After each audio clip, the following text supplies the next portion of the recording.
أعوذ بالله من الشيطان الرجيم.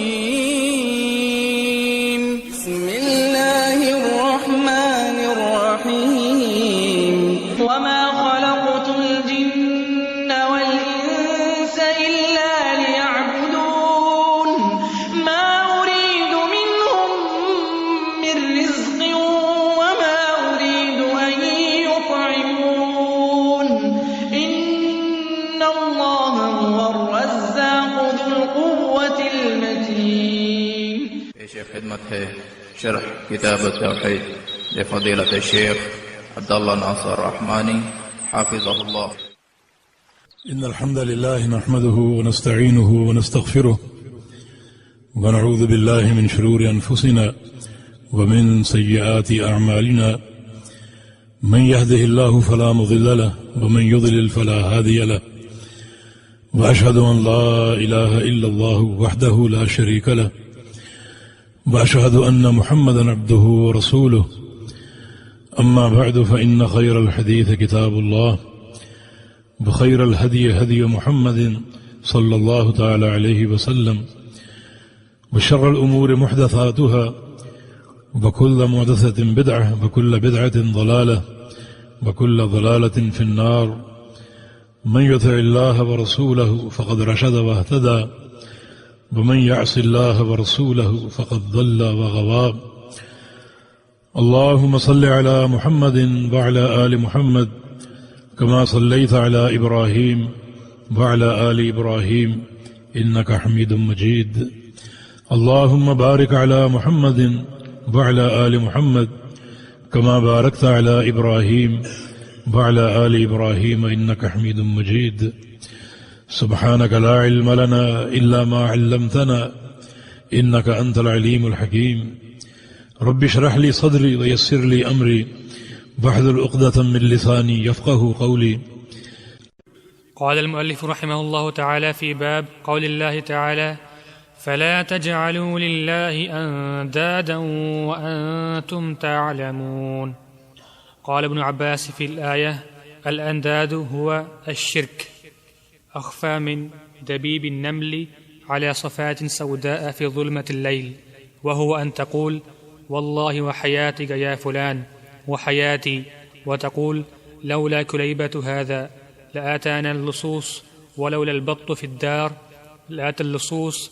وقول الرجل لصاحبه ما شاء الله وشئت، وقول الرجل لولا الله وفلان لا تجعل فيها فلانا، هذا كله به شرك. اس باب میں بھی شرک اصغر کی کچھ صورتیں بیان ہوئی ہیں. باب قول اللہ تعالی فلا تجعلوا للہ اندادا وانتم تعلمون، یعنی اللہ کے انداد نہ بناؤ اور تم جانتے ہو. انداد ند ان کی جمع، ند کا معنی شریک، شبیہ، مثیل. اللہ کا مثل نہ بناؤ، اللہ کا شریک نہ بناؤ. اس آیت کی تفسیر عبداللہ بن عباس نے کی. اس آیت کی تفسیر نبی علیہ السلام کے صحابی عبداللہ بن عباس نے فرمائی ہے، اس پر غور کیجیے. ماتے الانداد هو الشرک، انداد مقرر کرنا شرک ہے. اور شرک کیا ہے؟ اخفا من دبیب النمل، یہ چیونٹی کی آہٹ سے بھی زیادہ مخفی ہے. چیونٹی کی آہٹ سے بھی زیادہ مخفی ہے. وہ چیونٹی علی صفات سودا، جو سیاہ رنگ کی، جو پتھر پر چل رہی ہو، سیاہ رنگ کے پتھر پر اس کی تہ میں چل رہی ہو، فی ظلمت اللیل، رات کی تاریکی میں. رات کی تاریکی ہو اور پتھر ہو، اس کی تہ میں چیونٹی چل رہی ہو. اس چیونٹی کی جو آہٹ ہے کون محسوس کرتا ہے؟ کون سنتا ہے؟ فرمایا کہ شرک کا حملہ اس سے زیادہ پوشیدہ اور مخفی ہو سکتا ہے. لوگوں شرک سے بچو. تمہاری عام گفتگو میں شرک شامل ہو سکتا ہے اور تمہیں اس کا احساس بھی نہ ہو. عبداللہ بن عباس نے کچھ مثالیں دی اس کی. مثلا کس قسم کے جملے شرک ہو سکتے ہیں؟ یہ کہنا واللہ وحیاتک یا فلان، اللہ کی قسم اور تیری زندگی کی قسم، وحیاتی میری زندگی کی قسم، تیری جان کی قسم، فلاں کی جان کی قسم. شرک ہے. ہماری زبانوں پر یہ جملے آتے ہیں.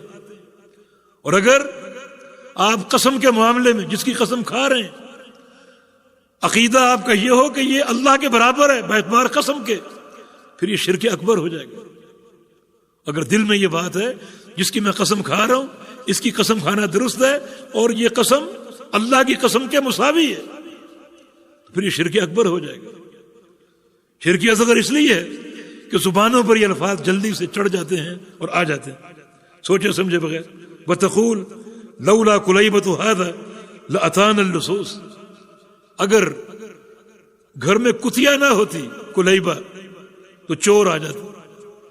یہ چور آئے اور کتیا نے بھونک کر مالک کو جگا دیا اور مالک اٹھ بیٹھا اور چور بھاگ گئے۔ کتیا چوروں کو بھگاتی ہے۔ ایک واقعہ ہے ایک پیر صاحب کا، ان کا مرید ان کے پاس گیا کہ بڑا باغ ہے ایک، اکثر لوگ اس میں داخل ہو کر پھل چوری کر کے کھاتے ہیں، تو آپ پیر ہیں ہمارے، روکیے اس چیز کو۔ پیر نے کہا کہ اس کا بڑا آسان راستہ ہے، 2 کتے لے لو، ایک کتا پستہ اور ایک بولی کتا ہوتا ہے جو کاٹتا ہے، اور پستہ کتا چھوٹے قد کا ہوتا ہے جس کی نیند بڑی کچی ہوتی ہے۔ اگر چور آئے گا باغ میں داخل ہونے کے لیے تو یہ پستہ کتا بیدار ہو جائے گا، یہ بھونکے گا، اور یہ دوسرا کاٹنے والا کتا حملہ آور ہونے والا اس کی نیند گہری ہوتی ہے، اس کے بھونکنے سے وہ جاگے گا، تو پھر دونوں کتے بیدار ہو کر چور کا مقابلہ کر اس کو بھگا دیں۔ تو یہ انتظام کر لو۔ تو اس نے کہا پیر صاحب مجھے کہاں ڈال رہے ہیں آپ، ہمارے لیے تو پستہ بھی آپ اور بولی بھی آپ ہیں، یہ سارا کچھ آپ ہی نے کرنا۔ تو یہ لولا کلیبۃ ھذا لأتانا اللصوص، اگر کتیا گھر میں نہ ہوتی تو چور آ جاتے۔ یعنی چوروں کا بھاگنا اللہ کا فضل ہے، مگر کتیا کی طرف منسوب کر دیا۔ ابن عباس فرماتے ہیں یہ شرک ہے۔ وَلَوْلَا الْبَطُّ فِي الدَّارِ لَأَتَى اللُّصُوص، اگر گھر میں بطخ نہ ہوتی، بطخ کے بولنے سے مالک بیدار ہو گیا اور چور بھاگ گیا، بطخ نہ ہوتی تو آج چوری ہو جاتی، نقصان ہو جاتا، مگر یہ بطخ کی وجہ سے نہیں ہوا۔ حالانکہ فضل اللہ کا ہے، مگر بطخ کی طرف منسوب کر دیا اللہ کی نعمت کو غیر اللہ کی طرف۔ تو جملے سوچ سمجھ کر بولو۔ صحابی فرما رہے ہیں کہ یہ شرک ہے۔ بقول رجل صاحبہ ما شاء اللہ وشئت، ایک شخص اپنے دوست سے کہے، اپنے ساتھی سے کہے جو اللہ چاہے اور جو آپ چاہیں۔ شرک ہے، آپ نے مشیت اور چاہت میں اپنے اس دوست کو، ساتھی کو اللہ کا شریک بنا دیا۔ یہ مسئلہ آگے مستقل ایک باب کے تحت آ رہا ہے، وہاں تفصیلی بات ہوگی۔ بقول الرجل لولا اللہ و فلان، اگر اللہ نہ ہوتا اور فلاں نہ ہوتا، اگر اللہ نہ ہوتا اور فلاں نہ ہوتا، یہ جملہ شرکی ہے۔ یوں کہو لولا اللہ ثم فلان، اگر اللہ نہ ہوتا اور پھر فلاں نہ ہوتا، یعنی تاخیر کا جملہ۔ واو جو ہے دونوں کو جمع کر رہی ہے، معطوف اور معطوف علیہ کو جمع کر رہی ہے، ان کو مساوی حیثیت دے رہی ہے۔ اور ثم میں تراخی اور تاخیر ہے، حیثیت مساوی نہیں ہے، تو مساوی حیثیت دینا شرک ہے۔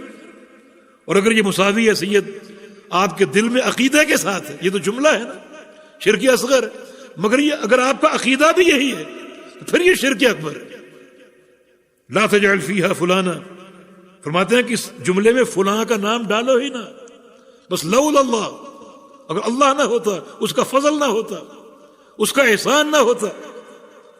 ھذا کلہ بھی شرک، ابن عباس فرماتے ہیں کہ یہ سب جملے اللہ کے ساتھ شرک ہیں۔ وتعاونوا على البر والتقوى ولا تعاونوا على الإثم والعدوان واتقوا الله إن الله شديد العقاب۔